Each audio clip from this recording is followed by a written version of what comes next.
Nigey, know that Beefheart and Zappa are the same astrological sign. I guess they're pretty close, yeah. They're both Capricorns. Well, I always thought Frank was a Sagittarius.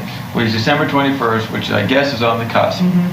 And Beefheart's January 15th, right? Right. So I think they're close enough. They're within the same zone. Right? So do they disprove astrology because they're so different? That's a question for where's what you call it, Nostradamus when you need him or somebody. Well, they're not really. I always thought of them, astrology or anything else as being like total opposites but complementary. I mean, they both were kind of outsiders and wackos and weirdos, but Don was the naturistical kind of guy who was more interested in the organic, and Frank was interested in the technological and the machine, So they are opposites. So they were, but they had so much in common, though. Okay, what can you say was in common? Well, the outsider thing. Both of them were outsiders. Frank had a much more savvy way of dealing with being an outsider. Whereas Don was real feral. He just sort of did it from almost a, well, fuck them if they don't like me, then I'll just go off and live in the woods and have my life that way.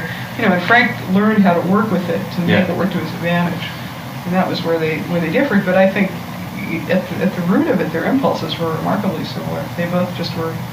They both were sculptors. They were both kind of, in a way, physical artists. Yeah. That was, I think, the thing they had in common was, Frank was I don't know if Jerry or you, Bob, if you ever saw any of Frank's drawings. No. He could really draw. I mean, he would. That was his first art.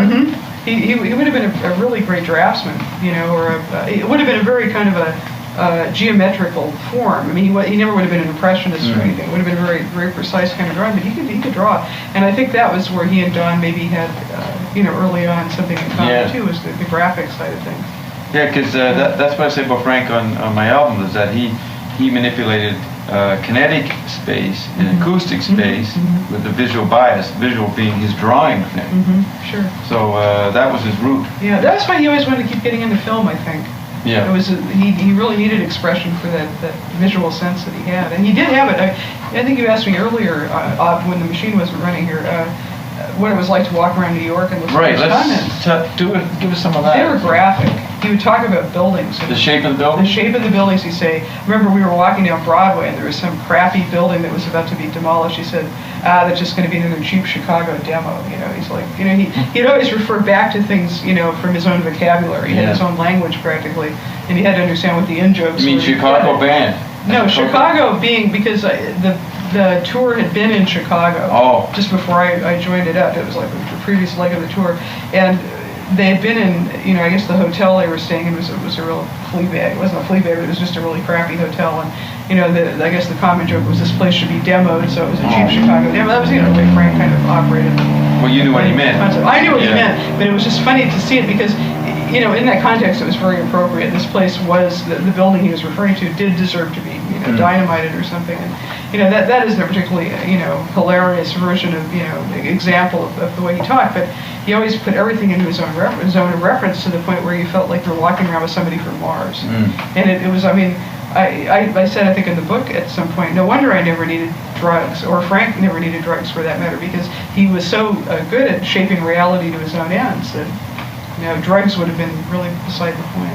Right, so when he says that New York changed him when he moved there in '67. Did you ever talk about that? No, he never did, but I got a sense that New York was a place he had a great love-hate relationship with, because he had a lot of friends there, a lot of old lovers. I mean, a lot of girlfriends from New York. Been, involved with a lot of women there over the years, and obviously he sort of reached a point of his success while in New York. The whole Garrick Theater moved him ahead.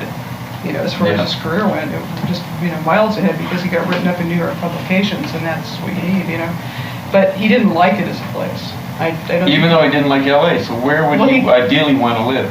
Well, I think he got the closest to his ideal environment when he was up there locked in the basement. Yeah. The outside world was what he wanted to stay away from. He never said some place that he'd like to be in the world. You remember this? You remember just before he died, he talked about going to Australia? Did you ever hear that? No, I never heard that. Yeah, do you remember that? Sure. Yeah. What did he say? He wanted to start a Bauhaus in Australia about 1990.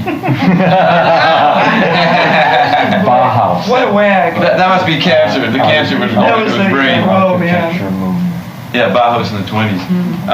That's poor Frank. Yeah, so that doesn't sound real to you. No, I mean, I think he might have been making some kind of a joke. Frank had a real nobility with humor. I mean, the more he was sort of hurting or suffering, the better his sense of humor came out. In fact, he once said to me in an airport situation, everything was going wrong that day, and it was, like I was running a temperature, I was coming down with the flu, they misplaced my guitar in the baggage handling, and, it was just like a real grim situation. And I was sitting there cracking jokes because I thought the whole thing was totally absurd. I just have a tendency to do that. And he kind of looked at me and says, "Don't ever lose your sense of humor," which, that was his philosophy. I mean, the worse things got for him, the more jokes he would crack. And I wouldn't be at all surprised if maybe the Australian thing wasn't his idea of some kind of elaborate joke. Right. Now, going over to Dave Walley, I think Dave told me that when you read his intro, whatever he added to the book, you said that was the best thing written about Frank. Yeah. What do you talk about Wally's view of Frank and what you learned from it or what you disagreed about it? Well, it was really fascinating. I didn't know David Walley. I met him for 20 minutes maybe. When was that? In '71. Oh yeah, right. And that was it. We didn't communicate at all. Yeah. So when I did he got in touch with me via the internet after reading Being Frank. I think he read Being Frank. Anyway, that was getting hold of me. So and I had read his book, but I didn't really think about it when we were doing it, except what was the fuss about, when it was published. But I was subsequently starting to correspond with David and become friendly with him. We're actually friends at this point, and not only that, but I should probably preface this with the statement that we're working on a book together. Yeah, and I saw on the internet, July 28th, did that happen? Yeah. What was that? We're about 2/3 of the way done with it. We're still finishing it up. It's a series of email letters called The Lost Episodes, right? Which is about Frank, it's about the internet, it's about communication, it's about a lot of things we've been talking about tonight, strangely enough. Well, that's why you have to, if you do the book, stick my little manifesto in the middle of it, just in between. But the 1,000-page manifesto. No, it's only Xerox. I'd say it's like may take up 8 pages of a book. Anyways, because it's about the history of communication. Anyways, but that's what it is. But what did you happen on July 28th? You were on the radio? Oh yeah, I was on a radio net show. With David? No, I just was talking about. I talked about the lost episodes because that's the whole subject of. I didn't talk about it that much on the show, but the lost episodes because it's about the internet and how communications work in the cyber era and so on. And you get calls? Yes, some. One guy, this was a funny one. One guy claimed he knew Frank's dad. In fact, knew them in Ontario. It's kind of a funny story. But it was apropos of nothing on this. Yeah. But getting back to David's view, though, of Frank is, I've really come to respect him a great deal because he has a tremendous insight into Frank. I mean, he was hurt so badly by that whole situation with commercial potential. It was devastating. And to this day, 20-odd years later, he still is very, very affected by it. Yeah. And, I've realized right away, it was kind of maybe a bit egotistical on my part, but as I grew to understand a little better, I thought, maybe I can help him.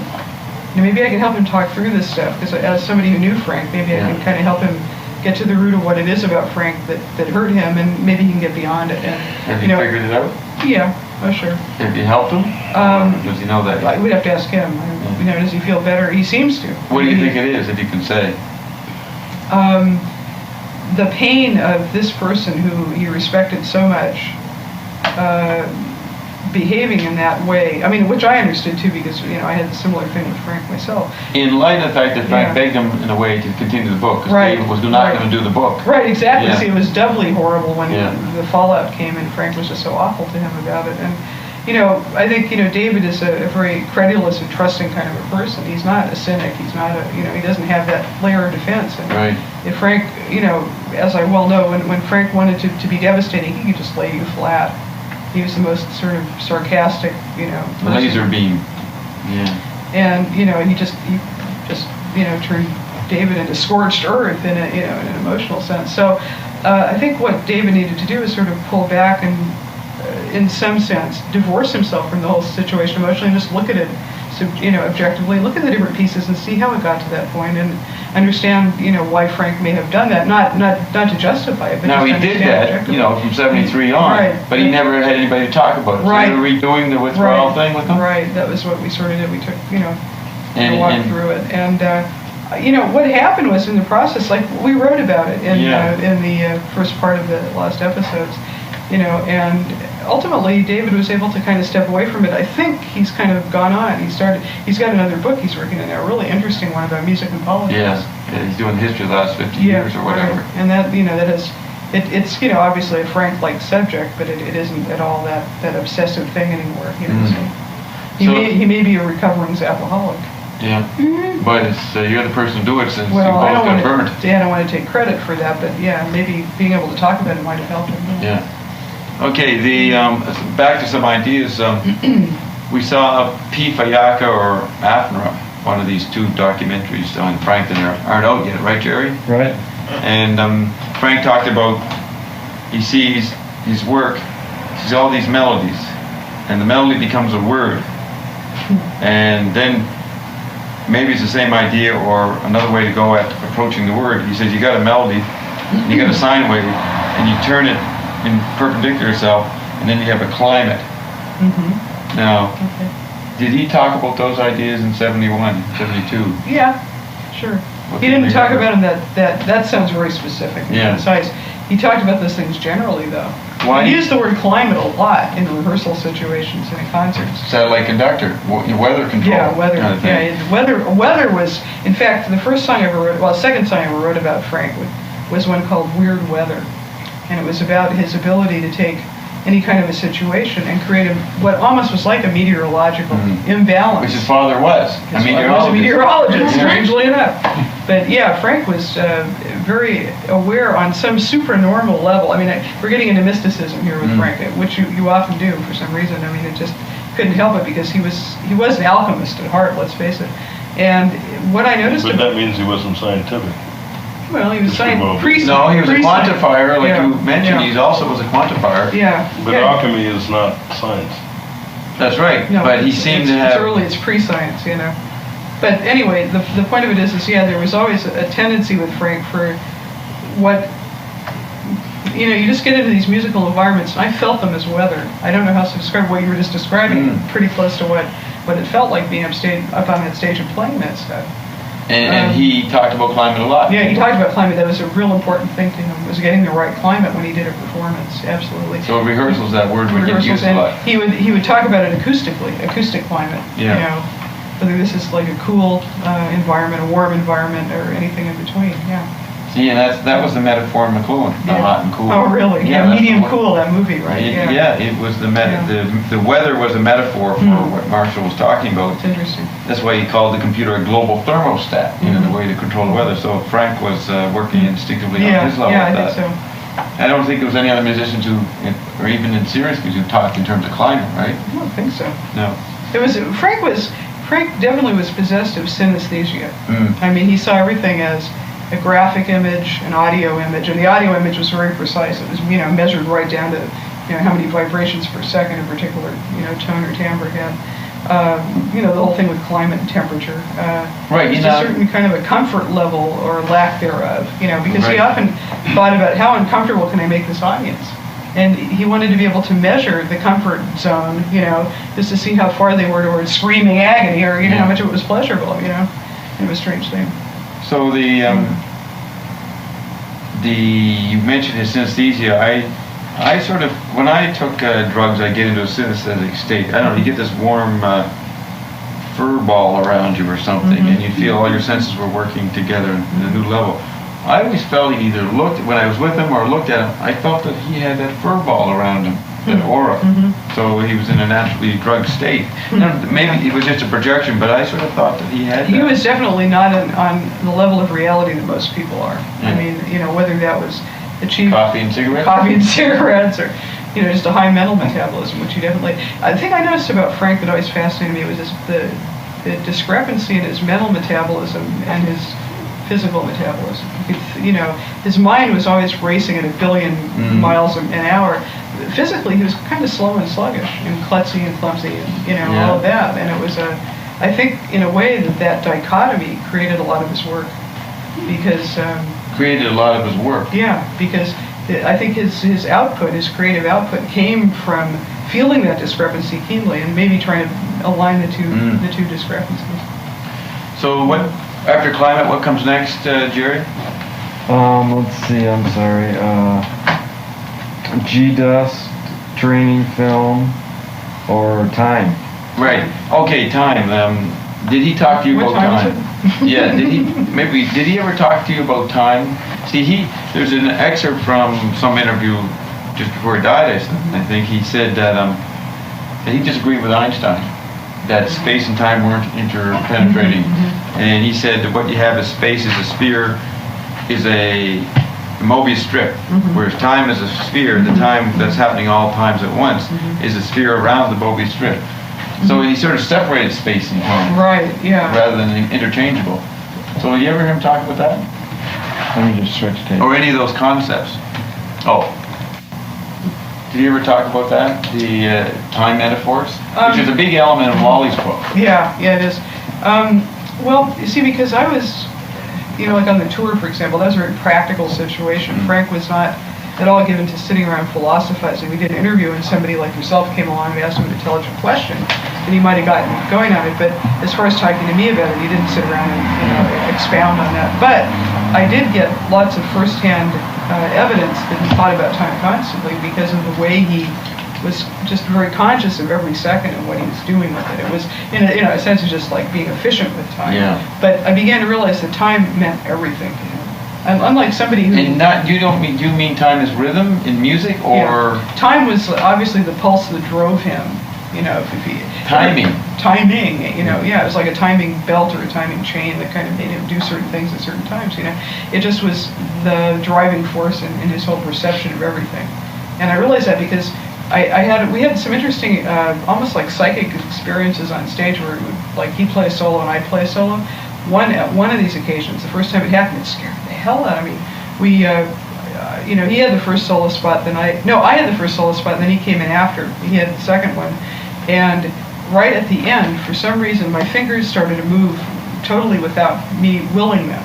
And at the same time, Frank was playing something. We played exactly the same 16-bar motif. Yeah. Just right down to the last, and there was a lot of 30-second notes in it. It was just... But your hands did it by themselves. My hands just went ahead and did this, and I could not figure out why this was happening. I kind of shot a look over at Frank, and he looked quite annoyed, like I pulled one off on him, But you didn't ever have time to explain to him what the hell had actually happened in your mind. And afterwards I asked him, well, what did you think that was? And he says, I don't know, I've never played anything like that before, and he just turned his back. He didn't want to talk about it anymore. It obviously bothered him as much as it did me, but I realized what it is his time frame, his controlling power with time was so strong that he had just sort of inadvertently sucked me right into it. I mean, he was exerting a lot of control over time with these compositions and performances, and they were all part of the larger whole. But what literally happened was like I got sucked into a black hole there for a second, and I couldn't get out. It was really strange, and to this day I don't know what really caused that to happen. Well, I was thinking that it's some kind of magnetism maybe. Well, yeah, Gurdjieff talks about. Spensky writes that Gurdjieff, he could make certain sounds with his voice, I assume, that would induce an orgasm in a woman. Okay, so then Spensky develops the octave theory. Now, there's something Gurdjieffian about the way Frank worked with music, and I guess it's in the Uncle Meat thing where he worked music as something to manipulate people or to create environments or climates, and wouldn't that the music, because I often feel, I sort of would say I'm experiencing a UFO when I go to a Frank concert. It's a great concert. There's something other dimensional or weird going on. Right. And you're floating. Everybody's floating, or I'm floating. And so he may have been activating what Gurdjieff, there was the intellectual, emotional, instinctual, and sexual center. The musical environment, he started to sculpture it. So he was actually working on a very deep level of your body chemistry, and it started to make your body muscles respond to the instinctual center or something. Right, and it's funny because literally, I mean, somebody had actually taped that performance. It was, recording was made of it, and I listened to it afterwards, and we were playing note for note, just exactly. I mean, and some of these things were, the spacing was really tricky on it. It was, typical Frank, kind of a rip, really complicated one. And, but what struck me as kind of odd was he said he had never played anything like that himself, and yet it sounded like stuff he played. So he wasn't really quite in his right mind either. When right, the environment it started to affect on the levels of the Uncle Meat metaphor, of making people's bowels. We're all out of control. Yeah. Which in the resonating sphere with that amplified music, who knows what interesting sound. Music is, and Frank always said this. He says music is a very dangerous and not well understood phenomenon. Now that's a key statement. And he said, who are the brain police? I'm still investigating sound. Right. I want to see what it sounds like. That's the scientific attitude, the detached attitude. So it wasn't just for pleasure. He was trying to figure out what the hell sound is. I mean, Alan Watts said that he used LSD to investigate nature. He's still investigating nature. And it sounds like Frank was investigating sound, but also human artifacts. Kind of a larger picture with sound, not just, But there's also that process called entrainment, where when two objects are bouncing at different rates, like they've seen this with clocks, when there's a whole wall full of clocks, and they're ticking at different rates. There's a certain point of time where they all start ticking together. So something happened with you and Frank where you were both on the same, wavelength, vibration, whatever, and you entrained, and you did the same thing at the same time. Who talks that theory? I read that recently. Dardick and Dardick, a whole bunch of physicists. Dardick? That's interesting to bring up, because Dardick, I talked to Frank about Dardick's theories in the Dead Frank interview. That comes up, and so the interesting about his, I don't know if we talked about this in the first time, about his interest in ESP. He's reluctant to talk about it, yet he does say in the United Meditations, he asks the question, is God ESP? And you're experiencing this weird thing with him. Did he talk about the psychic or the ESP or something approximating that? Not really. Or was he always talking about it in his own metaphor? I think that's probably what it was. The multidimensionality. He's too busy kind of living it unconsciously and not being aware of like how he operated in that realm. But obviously he was definitely a mind reader. I mean, Frank was the one person I've known in my life that I couldn't fool him. I couldn't put anything over on him. He could tell what I was thinking, whether I wanted him to or not. So I kind of learned to kind of avoid him at certain times because. Yeah, you're sort of like electromagnetic, and the filaments of your mind would immediately go into his mind. Yeah, there wasn't any. As strange as he was, I think part of the reason he had that sort of that aloofness, that sarcasm and stuff, was if he hadn't, I think it was a bit of a. It was like being stoned. He had to deny what was happening, what he could perceive, and to block it. I think it was like self-protection for him, because he would have find himself getting into really strange situations constantly with people. So he had to set up that barrier. Right. Now the dwarf, the jury reminded me to review the dwarf thing. Reviewing the dwarf. Look at the opening sentence on Freako. Ritual dance of the child killer. On side the second album. Ritual dance of child killer is what Rumpelstiltskin did. He would demand the firstborn. Then you have, never thought of that. Yeah. Right. And so he would demand the firstborn, and then he would leave the town alone. And the idea was, what's his name was a secret. So if you didn't know his name, he could continue to have power over the little village. Now, everybody was always in the reviews saying, we don't know what to call what Frank does. Is it jazz, rock, fusion, classical? It was always they couldn't name Frank, and so he was known for being an original. Yeah, whatever. They called it an original. Yeah. So there's the Rumpelstiltskin thing. Then he mentions Midget and Uncle Bernie's farm. Then in Lumpy Gravy, he looks like a little dwarf. And then there's during the Uncle Meat and Captain Beefheart in the Grunt People phase, there's the electric doll theme. Now, one thing, just to sidetrack in reference to Grunt People, one thing that was interesting on the Walley interview is he explains the word Grunt People. Like, who are the Grunt People?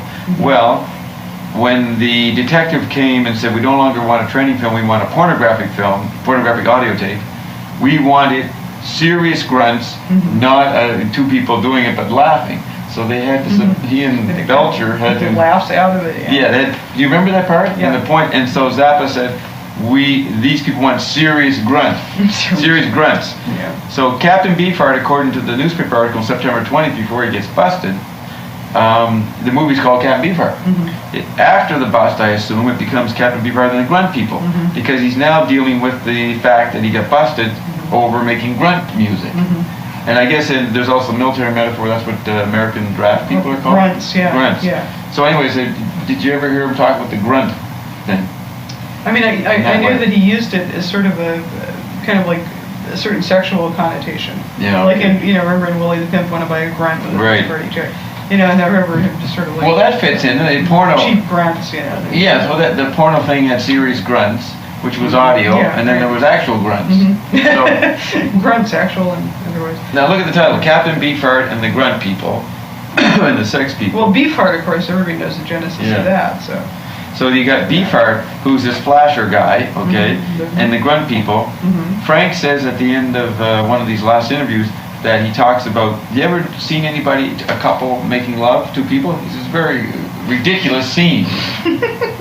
And yet he's accused by Patrick Buchanan and Crossfire as the instigator of the sexual revolution. And so he's a guy you think who'd like orgies or be involved with it or watching other people. But at the end of his life, I've never heard him say before, he says he's almost a Puritan. He says it's really ridiculous looking at people. Well, I think that's all, I think a lot of people would agree with that. Right. But why does he have the image of being the sexual revolution guy? That could be misunderstanding. Okay. I always had a feeling with Frank is that his appetites frightened him a lot. I mean, his own appetites. His own appetites. He had the Catholic. I thought he pushed it. He pushed what? The image of being unsavory. Yeah. Well, no, that's reverse psychology. Yeah. They were going to do it for him anyway, so he figured I'm going to go in one better and just kick out the jams, just let it rip. I mean, and I think that was how he dealt with a lot of his own funny feelings, his own conflicting feelings about how he was being perceived. But it's also it's like an adolescent. If they think I'm a bad motherfucker, I'll show them what a bad motherfucker I am. Right. But So that has something to do with what he really felt. Right, and what he really felt was symbolized by Beefheart, because there's this sort of synesthetic person who was very sensual in non-sexual ways, like an artist, and he had that detachment from what people were obsessed with. Sure. And in that sense, he was an alien. And what a better way to present that than Captain Beefheart. So he actually was asexual or non-sexual. That's why he would signal out the grunt people and separate the hero, Captain Beefheart, away from it. So anyway, so I just wanted to remember that. I was going to bring up that hours ago. So you got Uncle Meat and the little electric doll, Rumpelstiltskin, dwarf. Then you have Dwarf Nebula and Dwarf Nebula Processional March, and then you have what's interesting is Robert de Nameland in Gregory Peccary. The name land. What is the name of Zappa land? You know what I mean? Sure. Name. I mean, obviously the thing with names with Frank, that was at the time that he was reading that Richard Burton, that Egyptian tome that Burton had translated, in which you had to know the name of everything, or you wouldn't be able to pass through, out of the underworld. So does that relate to I'm thinking when he's saying philosopher, like he's saying Robert Quentin de Nameland, he's saying about the guy who, maybe that's the place where, you can find out what those names are, and he's the guy who's going to sell you the information. I always thought it was something like that. Right, not the Rumpelstiltskin phenomenon of knowing it, of trying to name the mystery. Isn't that kind of related, though? Yeah. I mean, it's the same kind of idea. Right. So I cite that. Yeah. And I think Frank just looked for incidences of that. Right. Places. And then you have Camarillo Brillo. She's raising up a dwarf. What is it? She was breeding a dwarf. Yeah. But it wasn't done yet. Yeah. It wasn't done yet. No. I remember that well. Yes. And then you have Torture Never Stops. The evil little midget. Yeah. Yeah, right. An evil little midget with a bucket and a mop. Yeah. Blood goes down the drain. Yep. And then you have Sinister midget. Excuse me. Yeah, Sinister midget with a bucket and a mop. Yeah. Then you have Be in My Video, the dwarf with the white. Midgets dressed in white. Yeah. Midgenettes dressed in white. Yeah. Right. And then the amazing thing is in this unreleased documentary with him and the Ensemble Moderne, Van Carlson filled us in on something. Have you ever heard of a Struwelpeter? So it's some funny German story. Fairytale. Little kid with soup or something. Yeah. I remember right. So Van says that one day somebody from the Ensemble Moderne brought in the children's book, the fairy tale about the little girl who has long fingernails and is a wicked little girl and would do some kind of terrorism in the town, but at the same time would be beat up by the mother, tortured by the mother. So you get the torture never stops on this little Rumpelstiltskin under the control of the mother, and then it's released every now and then to like a metaphor for his band, which is a virus, you know. He controls the band and then he releases it, you know what I mean? And they don't know what name this band is, what field are they in. But so this guy brings the booklet in, and we don't know if Frank asked for it, or the German guy just intuited that motif and brought it in. But Van then was immediately ordered by Frank to run to a nearby museum that has the whole Strumpelfeder, Struwelpeter art form or text or artifacts laid out in some place in the museum. And so he goes and tapes it, and we see then the woman, the matron of the curator, showing us all these little knickknacks of this little girl. And Frank wanted that. Now, so that, to me, that was an epiphany. That sort of, there it was in his last year. He was still working on this dwarf theme, or Rumpelstiltskin thing. And there was always the German element. Like, did he, you know, watch the Nazis run your town? That was May Brussel's expertise. Do you think that, did he ever talk to you about the Nazis or the Fourth Reich or something like that? Remember, you read The Arms of Krupp. Yeah, he definitely read The Arms of Krupp. You know, like, for example, like all that German material, I asked him why, you know, that stuff was in German. He said because he figured the whole project to him started out, he was wondering what it would be like as a speaker of English to go to another place and hear a whole bunch of music performed in a strange language he didn't understand word one of. So he thought, well, let's turn the trick on English-speaking audiences and put this in German. He said, well, why German? He says, well, because, you know, this is heavy business. You're talking about creation here. The only language that would be appropriate would be German.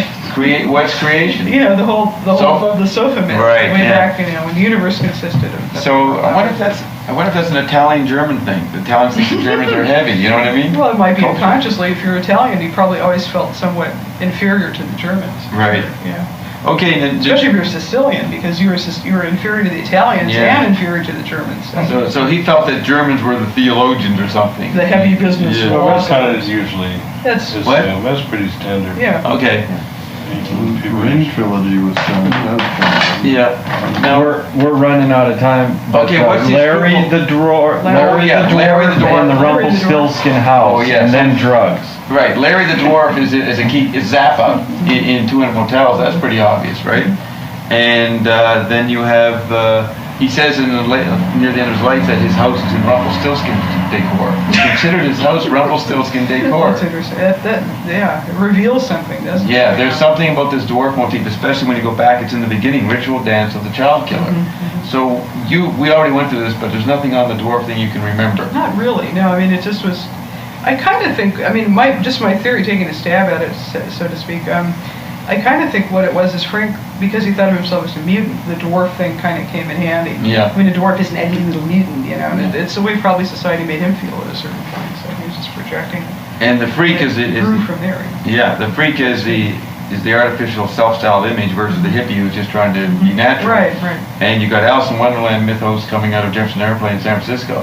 So the LA-San Francisco battle that Frank felt he was part of, or wanted to have, he's a Rumpelstiltskin to counter the Alice in Wonderland. He wasn't really trying to romanticize, though, the mutants.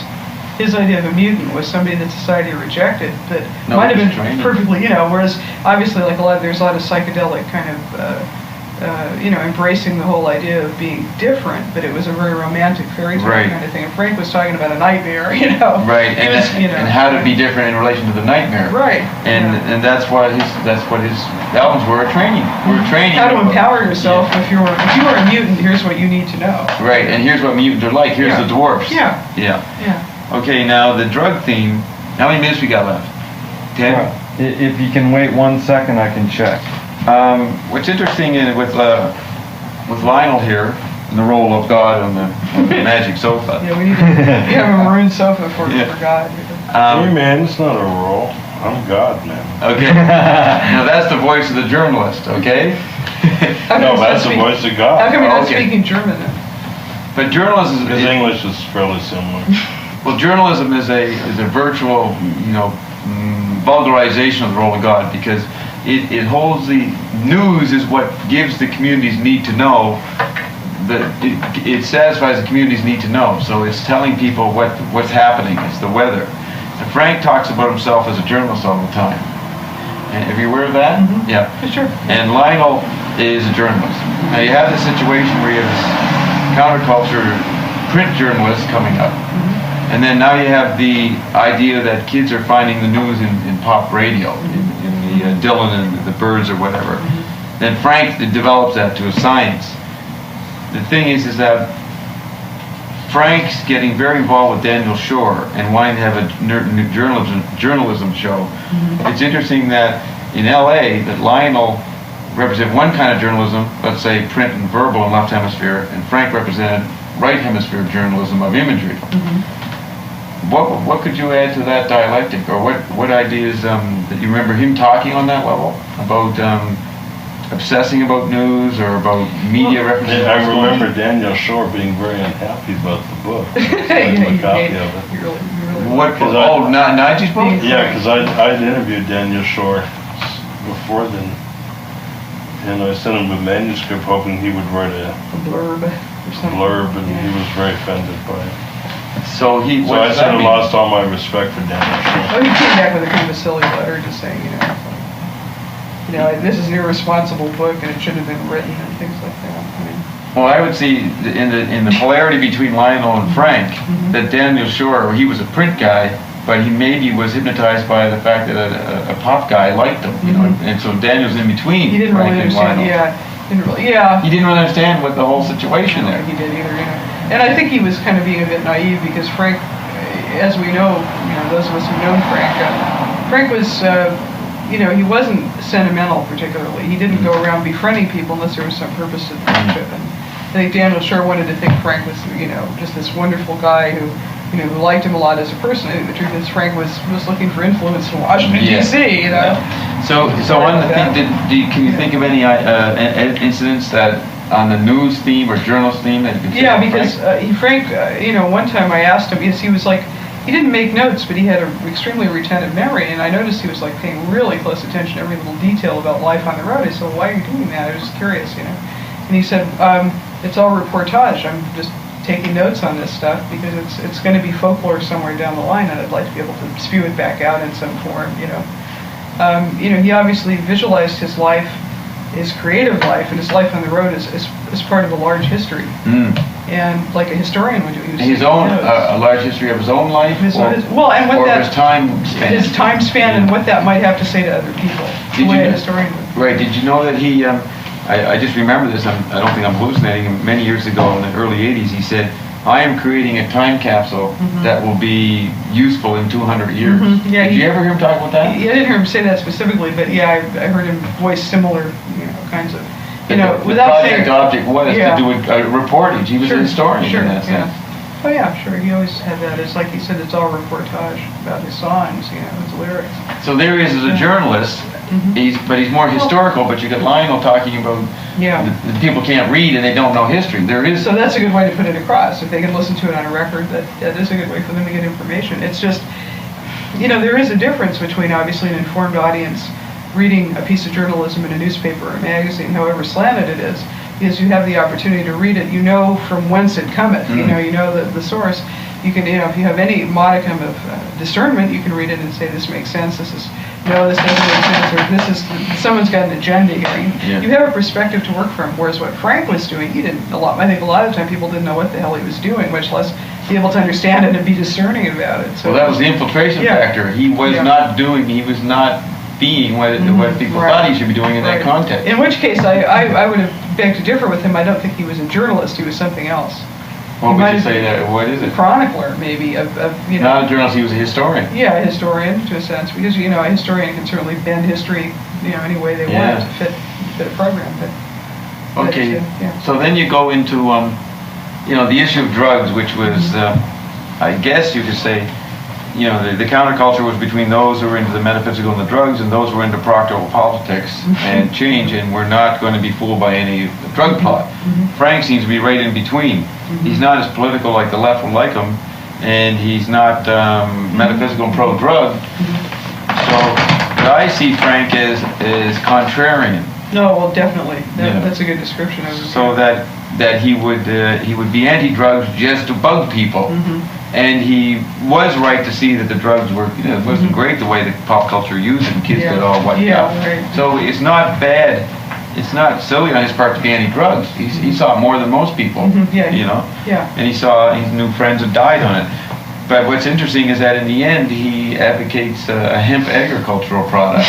You know what I mean? In his book. Yeah. Although that's not the same thing as telling everybody that they should take, heroin or, Right. It's a So- beneficial use. So I don't even know if it is controversial. What did you ask me? You asked me what did Yeah, I I asked think? why did Frank? Yeah, I was just curious about your thoughts about why Frank was so anti-drugs. I mean, what was the cause? Well, the root cause of it? I think of Dali's statement immediately, and he was somehow a retrieval of Dali energy.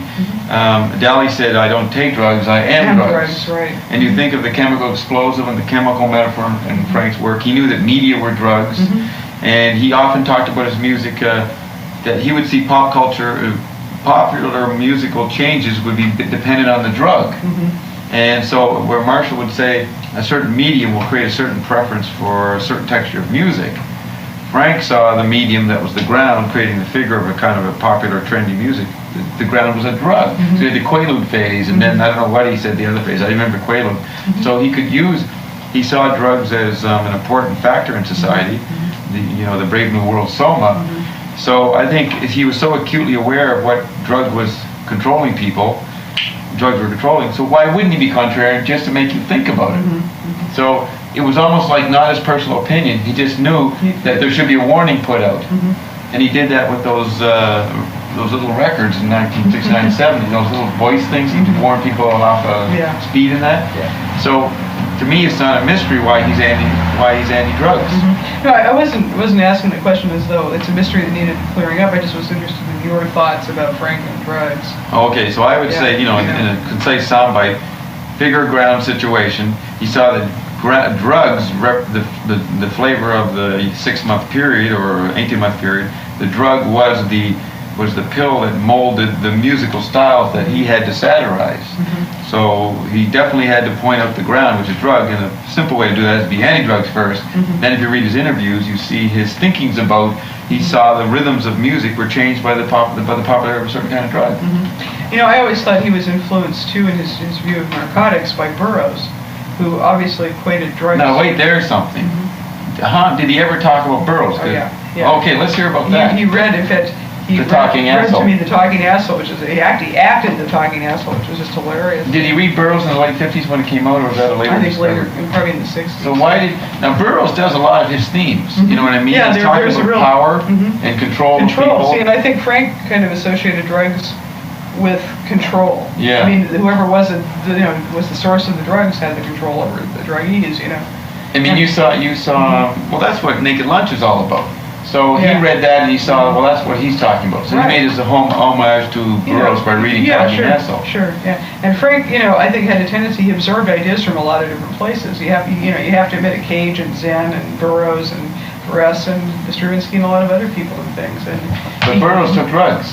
Burroughs, but he came out the other side to say this is what it was like, and I'm not going to do it again. Now he probably did it again. But Yeah. he did have, I think, a good take on it. He understood, I think, the whole process of what the macrocosm of drugs was, and I think Frank was impressed by that. But, Right, so did you, besides reading you Talking Asshole, did he talk about Burroughs in any way? he just mentioned that Burroughs because I had not read Burroughs at that point. I read Kerouac, but not Burroughs, and he said, you should at least read Naked Lunch. I remember him telling me that because he says it tells you a lot about the way society controls things and, how drugs enter into that whole equation.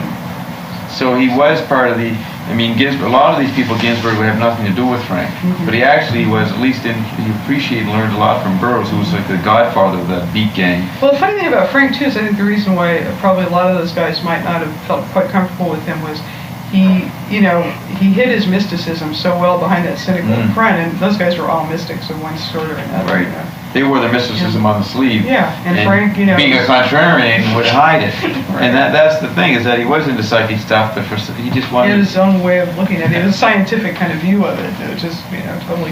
Frank was full of contradictions, we know that. Right, like he's talking about secular humanism, the Church of Secular Humanism, and we only have one life. Now the question is that the fact that I did an interview, if you believe it's true, that I talked to the spirit of Frank, or the ghost of Frank, do you think that's part of his ongoing project? It's got to be. I mean, if it's only got one life and you're still talking to him, well, No, but like, yeah, like he said, okay, I'm going to be a composer who's got interviewed pretty quickly after he's dead, and that would then he would say, I was a mystic, you know, you know. The old contrarian, you know. Yeah. But he does say in the interview that the thing you realized when he was dead was that everything exists, and so there was something that he wasn't aware of on a normal mystical level, which maybe he was mystical without following the dogma. He's a practical mystic. Yeah, he wasn't a dogmatic mystic. He was a practical. He was a nature pagan. You know, he knew he was a pagan and a sensualist. Now, have you had any dreams of Frank in the last couple of years? Sure. You want to give a couple or one or two? What do you see in these dreams? Just to give. Okay, I'll comment after. No, go ahead. Connie and another friend have had incredible dreams the same period, the end of June, where Frank performed with his new astral orchestra. She was telling me she heard a piece of music that he wrote, a new piece that she never heard. Yeah, it was new kind of music. Well, that's oddly enough, it was closer to back when he died, but I remember hearing pieces of music that he obviously had never written that I'd ever heard, but that were so, faithful to his style. I wish I could have gotten a recording of them. I mean, I remember having one dream where I was sitting in the basement listening to this new composition that he was playing for me on the tape, and he was there. And he was sitting there in his chair where he always used to sit, smoking a cigarette and drinking coffee the way he always used to do. And it was so real that when I woke up, I was just like really shook because I could still hear the music playing in my head. It was incredible. And that's a couple weeks after he died? Yeah, it was like probably a month after he died. And that was the first one after? That was the first one, and then I've had a whole bunch of them, since. I haven't had any too many recently, but where he's playing music? Yeah, some of them he was playing music, and others it was just. Often it was, the way dreams are. It was my way of resolving emotional stuff. I would have talks with him and feel better after the talks because we get everything out in the open, and things like that. So maybe the first dream was kind of a real zapping of you. And then that activated your unconscious, and then the later dreams are working out your own. Well, so much of for me, Frank, the way I related to Frank was sort of as an intellectual concept rather than a person a lot of the time. And I know that sounds kind of strange, but obviously I had a personal relationship with him part of that time as well. But I found it was safest just to treat him as an idea. Or as a drug? Yeah, or as a drug. His music was definitely a drug. And I think that this strange dream where I was sitting in the studio listening to the music was my way of kind of trying to back off from the emotional pain I felt that shocked me so much when he died. So you drugged yourself with his music. Let's go back to what I understand, which is this music. I can analyze that. Okay, is there any? You want to talk about dust? Well, I think we touched on that. The fact that he was working with the invisible and the dust and the secret instructions on a Burroughs level behind the scenes. Yeah. And he was trying to describe that in his music, and his music was just the content red herring, and the idea, the concept, which he could talk about in interviews, was what he's really talking about. Remember on Uncle Meat it says these lyrics have been prepared from a random series of, dreams and syllables, and neuroses, blah, blah, blah. And in jokes among the group. Well, that's really typical of his work, It was all like that. Okay, is there anything anybody wants to ask, or Marty? Lionel, got any closing remarks? Jerry, got a question? What? God is sleeping. Dog is sleeping. His dog is sleeping. His dog is sleeping. Yeah. The dog. Jerry, is there anything we missed? It's an ugly dog. We got a few minutes left. We got a few minutes. I don't know. Back to Dad or no? Let's. Okay, in light of us talking for many hours here, I've learned new stuff from you. You've learned new stuff from me. What do you think? What's the new point of? What do you think of his father, or what we talked about? The dwarf, the father's theme, and the training film. Is there any crystallization of those themes, or what do you think of his father as a greater mind than people realize? Well, I think Frank Frank spent his whole life rebelling against authority, only to become one himself. And in a sense, at a certain point, after his father died, he became more and more authoritative, and more authoritarian. And I think. And then withdrew and started watching TV, in the middle 70s. What it is, he became what he most, detested or whatever. What was that quote, Monty? Benjamin's whole thing. You mentioned one time we become what we hate the most. Yeah, we become what we behold or what we hate the most. We hate the most, and I think Frank kind of moved in that direction. But that's his private self, his concept. Oh yeah, what do you make of the central scrutinizer? Have you ever read the description of the central scrutinizer? The UFO and the automobile? It's a collage of all images from previous albums. Yeah. What do you think the central scrutinizer is? Somebody that, I mean, you know, it's I think it's just sort of another take on who are the brain police. Yeah. So he was wrestling, he was frozen in 66. Conceptually, he was fitting it in. It's all one album. It's just new chapters of the same. It's really all about two things, control and empowerment. I think he was going to boil his music down to those two things. And to be a contrarian, he had to look like a control freak as the anarchy about him was happening. He had to offer them a warning about it. Right, exactly. But he wasn't a control freak when he didn't have to be contrarian. He didn't. I think he, you know, probably, if I can speak for Frank, I think he probably felt he didn't have much of a choice. He wasn't going to be, you know, told what to do. So therefore, he had to take control, power, responsibility, not necessarily in that order. And I think I mentioned to Carolyn earlier, Frank had a tremendous sense of responsibility. I never saw anybody that took more responsibility for the scene around him than Frank did. I mean, whoever was there, you know, whatever they needed, he felt, you know, that it was his job to provide it. And it was often kind of even, you know, in inappropriate cases, like he did with me. I mean, here I was out of left field. He didn't know me, but you know, he zeroed in the way he did. He had that wonderful ability to just ask me a couple of questions, and I tell him a couple of things, and bang, he had the whole picture, and it was very accurate of who I was and what I needed. And he really did take over for a couple of years there the role of being my parents, because my parents had sort of failed at that role. And that was a strange thing for him to do. It just was very, very strange. I mean, I didn't mind. I appreciated it. But, you know, when you think about it, it was, you know, what made him want to do that? What deep intrinsic motivation did he have? It really strange. Just stop tape for a second. I have to remember what. The fact that if you see Frank's father as creating this son that would go out into the culture and do something that his father says in the interview, I had to work to make this kid happen. I was in an earlier time. I wouldn't have the situation to do what I wanted to do as a thinker, so I created Frank to do it. He says that. Now, the close-knit family of Gail, Dweezil, and Amit and Moon, and they kind of still live at home. I'm not sure exactly, but it's almost like the control that Zappa's father had over him is passed on to the control of the kids. And so the Zappa, Mr. Vincent Zappa's agenda carries on under the family trust. That happens with families, you know. Is it particularly Italian, or just it all? It can be. Sure, they have a real, you know, dynastic thing, generation to generation. Because they're successful. Someone has done something. Because they're just close. You know, it's neurotic. Jewish families were like that too a lot. But I think, you know, you find that a lot in where I've seen it is in Lionel's family, the Menuhins. There's like the old neuroses are repeated there generation after generation, it looks like. They've been going on, some of them for like 200 years. Just incredible. I mean, you know, I think all it is when there's a very powerful head of the family type figure, like Frank's dad obviously was, like Frank was. You know, Gail, I guess, has taken over that role. She's, you know, all that's left to kind of hold the whole scene together. And she took all her cues from Frank. She learned all she knew from Frank, so she's just being Frank. Okay. So. Very good. Being Frank. Sounds catchy. I think I should write a book. What do you think? Now we're in the time where, and this was done in 1983, this interview.